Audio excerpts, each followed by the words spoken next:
हमने 2018 से समाज का एक राजनीतिक प्लेटफॉर्म अपना बनाया था, मिशन वाल्मीकि सरकार। 40 लाख वाल्मीकि हैं हम दिल्ली, 40 लाख वोट है। 40 नहीं होगा 20 लाख तो होगा ही होगा। और जितनी भी पॉलिटिकल पार्टियों को हमने आज तक सत्ता दी दिल्ली में, उन तमाम पार्टियों ने हमारे साथ धोखा किया, छल कपट किया। दिल्ली में शीला दीक्षित भी 15 साल रह गई, और जब शीला दीक्षित 15 साल थी तो दिल्ली में 10 साल भारत में मनमोहन सिंह जी का कांग्रेस का फुल फ्लेज राज था। तो उनको ये बहाना भी नहीं था कि भाई हम पक्के कैसे करें। और आज जो 20-20 साल से लोग हमारे कच्चे हैं, 25-25 साल से, अभी मैं भूख रहा हूँ तो हम ऐसी जैसे मीटिंग हो रही है वहाँ पहुंचे तो पूछा है कि 98 से लोग कच्चे हैं, 98 से लगाओ 50 साल हो गए। तो उस समय तो सरकारें तो यही थी, कांग्रेस थी, बीच में बीजेपी की भी सरकार आई, अटल बिहारी वाजपेयी साहब भी 6 साल रहे। उस समय इस एमसीडी में बीजेपी की सरकार थी, तो वो भी कर सकते थे भाई, केंद्र और एमसीडी मिलके कर सकते थे ना। और अब 15 साल फिर बीजेपी रह गई और 10 साल से मोदी जी हैं। तो जब केंद्र में भी और आपका एमसीडी में भी तो आप कर सकते हो ना भाई, फंड देना तो आपके हाथ में है। अब तुम्हें प्रधानमंत्री बना दिए, इससे ज्यादा हम तुम्हें क्या दे दें भाई। अब तो खाली वो स्वर्ग का इंद्र का सिंहासन रह गया, वही दे देते हैं, उसके बाद ही तुम करोगे, प्रधानमंत्री बन के भी नहीं करोगे। और ये बीच में 2013 में लाला जी आ गए, केजरीवाल साहब, इन्होंने भी कहा ना कि पक्के करेंगे हम। 2015 का जो मैनिफेस्टो है इनका, जब दूसरी बार चुनाव लड़ा तो रिटर्न है कि सफाई कर्मचारियों के लिए स्पेशल लिखा था इन्होंने कि दिल्ली में सरकार आई तो हम सफाई कर्मचारियों को पक्का भी करेंगे, प्लस उनके बच्चों के लिए स्कूल, और उनको खुद स्किल्ड करके इस काम से निकालने के लिए, बेहतर जीवन जीने के लिए एक स्पेशल उनको ट्रेनिंग दी जाएगी। और उनको काम करने के लिए फायर फाइटर्स जैसी ड्रेस, जैसे मास्क हो गए, ऑक्सीजन मास्क हो गए, ग्लव्स हो गए, गम बूट्स हो गए, प्रॉपर ड्रेस जो होती है जिससे कि आपको काम करते हुए बीमारियां ना लगें, आप गंदे ना रहें, है ना। और आपको जो वो आती है, बदबू आती है, ऑक्सीजन मास्क आपके लगे रहें तो आप एक साफ सुथरे माहौल में आप उसमें काम करो, क्योंकि गंदा काम करना पड़ता है। अगर सड़क पे झाड़ू भी मार रहे हैं तो उसमें भी धूल उड़ती है, कीटाणु होते हैं, सारी चीजें होती हैं। तो रिटर्न है, पूरा लिखा हुआ है। मगर जब ये दोबारा फुल फ्लैश आ गई, 67 सीटें बताओ, 60-70 में से फुल फ्लैश ही हो गया ना, एक तरफा पूरा ही निकाल राज हो गया उस पे। तो इन्होंने बहाने बना दिए कि भाई मेरे पास एमसीडी नहीं है और मेरे पास फलाना टिकड़ा है, जो भी कुछ है।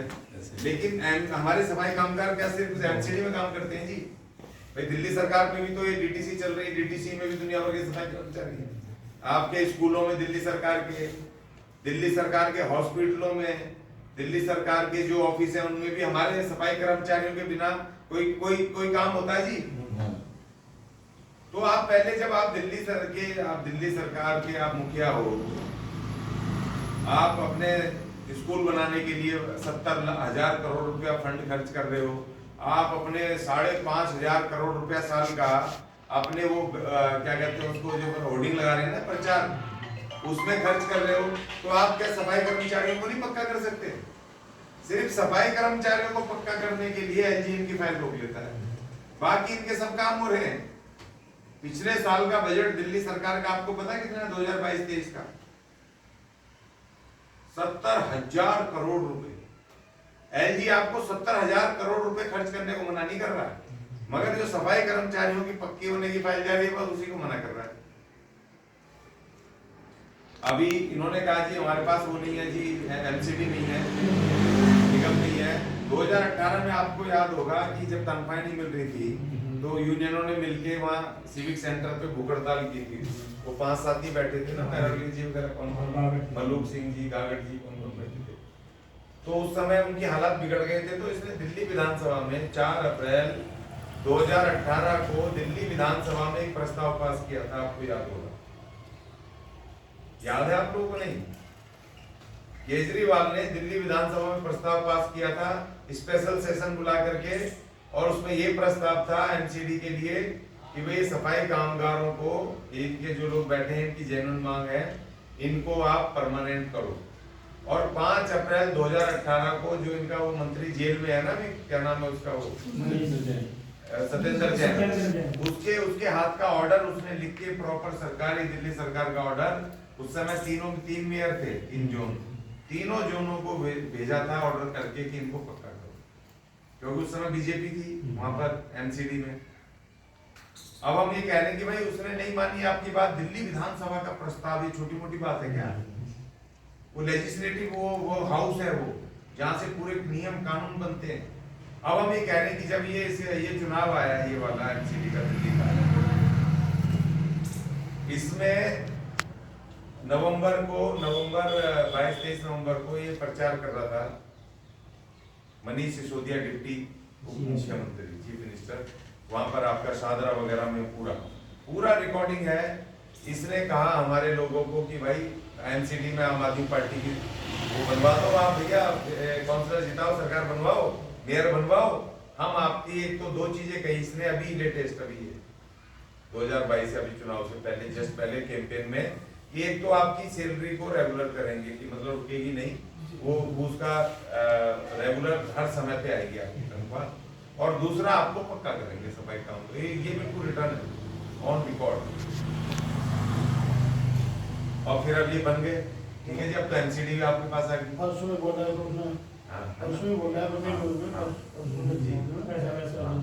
तो एमसीडी भी आ गई अब आपके पास, दिल्ली सरकार भी आ गई आपके पास। तो अब हमने ये कहा कि हमने 23 फरवरी को आने वाला जो है उसको हमने जंतर मंतर पे एक हमने प्रोटेस्ट मार्च रखा है आम आदमी पार्टी केजरीवाल के खिलाफ स्पेसिफिक, क्योंकि दिल्ली में एमसीडी भी इसके पास आ गई है और दिल्ली सरकार है इसके पास 3 बार से मुख्यमंत्री, और इसने स्पेसिफिकली वादा किया। और दूसरा, इसने चुनाव चिन्ह भी हमारा झाड़ू दिया है। देखो झाड़ू क्या है कि हमारा 5000 साल से हमारी रोजी रोटी का जीवन यापन का वो रहा, चाहे हमारे पास थोपा हुआ काम है ये, मगर हमारे सदियों से ये रोजी रोटी का साधन रहा है। तो उस झाड़ू से हमारी भावनाएं जुड़ी हैं, तो वो हमें ना बिना काम करे भी इन्फ्लुएंस हो जाते हैं। हम जब वहां जाते हैं उसमें मशीन पे वोट कहीं और डालना होता है, झाड़ू को देख के इसी को दे दो भाई अपने को, तो वोट का भी फर्क पड़ता है। और तूने वादा किया, हर चुनाव में क्यों वादा करता है और उसके बाद तू क्यों मुंह कर जाता भाई? अभी पिछले हफ्ते सुप्रीम कोर्ट ने इसको बहुत डांट लगाई, पता है, आम आदमी पार्टी को बहुत डांट लगाई सुप्रीम कोर्ट ने। ये जो चल रहा है ना ये इसका मेयर का, तो इसकी सुनवाई थी अभी पिछले हफ्ते। सुप्रीम कोर्ट ने इसको डांट लगाई, बोले जब तुम कोई वादा करके पूरा नहीं कर सकते तो वादा करते क्यों? जब तू 10 साल से दिल्ली में मुख्यमंत्री है और तुझे पता है कि भाई मेयर काम नहीं करने दे रहा, तो बार बार तू सफाई कर्मचारियों को पक्का करने का चुनावों में झांसा क्यों देता है? नेता जी कोई सा वादा पूरा ना करता है। एक नेता का बता दूं, दिन 15 लाख रुपए देने का वादा किया था कौन सा? सर अभी पहले हम अपनी बात पे आ जाएं। देखो जनरलाइज मत करो इसको, यहाँ पार्टीबाजी नहीं हो रही है। सवाल इस बात का हो रहा है, हम बीजेपी से भी पूछेंगे, उसको मैंने नोटिस किया है, हम कांग्रेस को भी गालियां बक रहे हैं, क्योंकि हम 60 साल धोते रहे कांग्रेस को। आज भी हमारे लोग मिल जाएंगे कट्टर कांग्रेसी। किस बात के कांग्रेसी भाई? तुम वोट दे करके घर में बैठ जाते हो, अपने लोगों से वोट दिलवा करके घर में बैठ जाते हो, इनका काम कौन करवाएगा? उस वोट की कीमत कौन दिलवाएगा हमें? हमारा रोजगार फंड, हमारे अधिकार की जमीन, हमारे बच्चों की शिक्षा कौन दिलवाएगा? पार्टीबाजियों मत करो इसको। अभी दिल्ली के इस लाला ने हमारे साथ धोखा किया, अभी ये सत्ता में, हमारी लड़ाई अभी इसके साथ है सीधी। हमारी कोई पार्टी नहीं है, हम खाली वोटर बन के, और हमारे नेता वो चुनावों में बन जाते हैं एजेंट, और अपने लोगों से वोट डलवा के और फिर घरों में उसको धक्के खाने के लिए घरों में बैठ जाते हैं चुपके। अभी हमें अपने वोट का हमें हिस्सा चाहिए भाई। और हम क्या मांग रहे हैं आपसे? हम ये कह रहे हैं कि जो हमारे लोग काम कर रहे हैं 20-20 साल से, उनको पक्का करो। तो क्या गलत कह रहे हैं क्या हम? मुख्यमंत्री तुम्हें बना दिया, मेयर तुम्हें बना दिया, सारी पावर तुम्हें दे दी, और तुम झूठ बोल बोल के वोट लेते हो। आज हमें हमारा हिस्सा चाहिए भाई, जो तुमने कहा है उसको पूरा करो, नहीं तो हम तुम्हारा बैंड बजा देंगे, हम छोड़ेंगे नहीं। हमने केजरीवाल को नोटिस दे दिया है, और तीनों ये हमने पर्चे, इसमें तीनों में ये पर्चा मैंने दिया है, इसमें ये बनाया हैंडबिल, उसमें मैंने 2014 का जो वादा किया था इसने, ये मैंने हिंदी में लिखा है इसलिए हमारे लोगों को पता है, भूल जाते हैं हमारे लोग। यहाँ पर ये 2014 में इसका इंग्लिश का भी लिखा है, और ये जो इसने 2018 में प्रस्ताव पास किया था और सत्येंद्र जैन का ये इसमें ऑर्डर वो भी लिखा है, और जो उप मुख्यमंत्री ने ये भी वादा किया था ये भी लिखा है, ऑन रिकॉर्ड है सारी चीजें। हमने वोट देके तुम्हें बनाया है भाई, अब तुम अपना वादा पूरा करो। अभी 23 तारीख तक हम प्रचार कर रहे हैं पूरे दिल्ली में लोगों के बीच में, और अपने नेताओं को, अपने कर्मचारियों को और अपने समाज को, जो सफाई कर्मचारी नहीं भी हैं, उनकी ड्यूटी है वाल्मीकि समाज के लोगों की, क्योंकि आज हम यहाँ बैठे हैं तो अपने सफाई कर्मचारी माँ बाप की उन कुर्बानियों की बदौलत बैठे हैं पढ़ लिख करके। राम जी सर, अगर हमारे माँ बाप अगर पक्के कर्मचारी नहीं होते तो साहब क्या हम पढ़ लिख पाते? जो हमारे 20-20 साल से लोग कच्चे हैं साहब, अगर वो सही समय में अगर पक्के हो गए होते तो अपने बच्चों को पढ़ाते लिखाते नहीं क्या? आज 50,000 रुपए तनख्वाह है परमानेंट कर्मचारी की, उनके हो गए वहां प्रोविडेंट फंड में 10-10 लाख रुपए जमा। जो बेचारे 20-20, 25-25 साल से कच्चे हैं, क्या मिलेगा? कच्चा रिटायर हुए थे ना आपके नरेला जोन में वो आदमी, 3 आदमी कच्चे, बताओ कच्चे रिटायर 3-4 तो उनकी लड़ाई कौन लड़ेगा सर? हमें लड़नी पड़ेगी ना। तो देखो हमारा कोई संगठन नहीं है, कोई ऐसा यूनियन नहीं है हमारी। समाज की खातिर हमने ये मूवमेंट शुरू किया, और हम सब यूनियनों से और अपने नेताओं से और कर्मचारियों से और समाज से अपील कर रहे हैं कि भाई अब एक होकर के कम से कम एक लड़ाई, पहली लड़ाई अपने सफाई कामगारों को पक्की कराने की लड़ाई, एक सूत्री मांग, बाकी कुछ नहीं, एक सूत्री की भैया तुमने वादा किया था, अपना वादा निभाओ और हमारे लोगों को पक्का करो।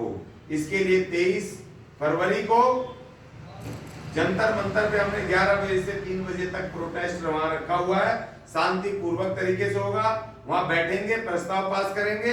23 फरवरी तक अगर इसने हमें पक्का नहीं किया तो उसके बाद हम आने वाले जो 5-6 महीने होंगे, हम सब मिलकर के घर घर जाएंगे और दिल्ली को जाम करेंगे, दिल्ली को चलने नहीं देंगे किसी हालत में।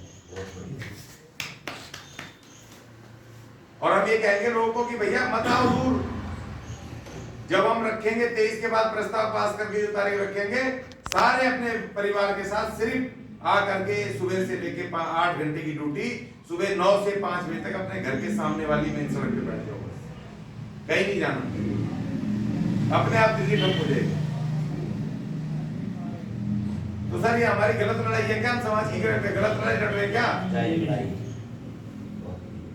इन पार्टियों को हम मुख्यमंत्री बना दें, मेयर बना दें, प्रधानमंत्री बना दें, और हम फिर घर में आके बैठ जाते हैं।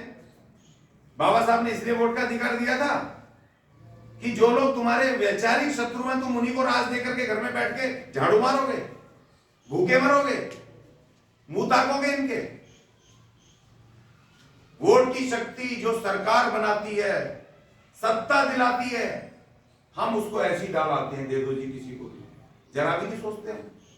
पिछले हम 70 साल से लुट रहे हैं भाई साहब, 60 साल कांग्रेस को ढोते रहे पागलों की तरह, बेफजूल में आज भी मिल जाएंगे। मैं कट्टर कांग्रेसी जी, अरे काय का कांग्रेसी, समाज की दुर्गति हो गई, पक्की नौकरी से ठेके पे आ गए।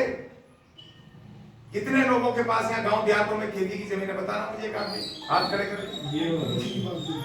खेती तुम्हारे पास नहीं, बिजनेस तुम्हारे पास नहीं, दुकानें तुम्हारे पास नहीं, एक ले दे के हमारे पास पक्की नौकरी थी, वो भी हरामखोरों ने छीन ली हमसे, और उसकी जिम्मेदारी हमारी भी है, क्योंकि बार बार घूम घूम के हम इन्हीं लाले बड़ियों को, इन्हीं को, जो खुद कह रहा है मैं बनिया हूं जी, खुद कह रहा है ना, इसने केजरीवाल ने कहा ना वहां पर नेहरू प्लेस में लालाओं के बीच में कहा जी मैं तो बनिया हूं, मैं सारा हिसाब किताब जानता हूं।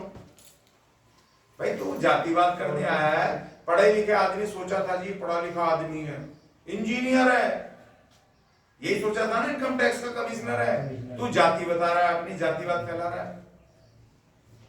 अभी वो मनीष सिसोदिया फंसा था ना भ्रष्टाचार में, इन्होंने चाहे झूठा केस था सच्चा था, ये बीजेपी वालों ने कहा था ना वो दारू पीने किए थे उसमें, तू जवाब तो दे नहीं रहा, कह रहा है मैं